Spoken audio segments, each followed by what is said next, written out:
In the early 80s, a friend of my dad's, I'll call Bird for the sake of the story, rented a house with his wife and 1-year-old son.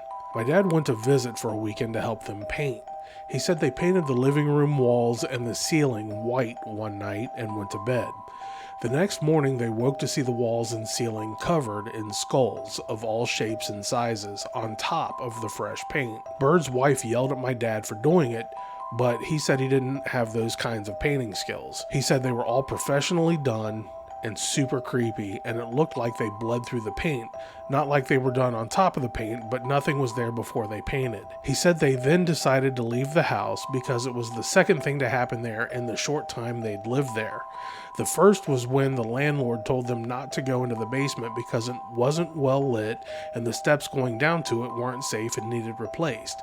So just leave the basement door locked. One morning they couldn't find their 1-year-old son and went around the house calling his name and looking for him. Eventually they saw the basement door was open, so they went down into the basement and saw him inside the dryer. They asked him how he got down there, and he said a man opened the door and helped him down. They've only lived there a week or two before they moved out. One of Bird's friends thought it would be cool living in a haunted house, so he rented it after Bird moved out. He also moved out shortly after, when one night he set his open beer down and a moment later it was replaced with a can of soda.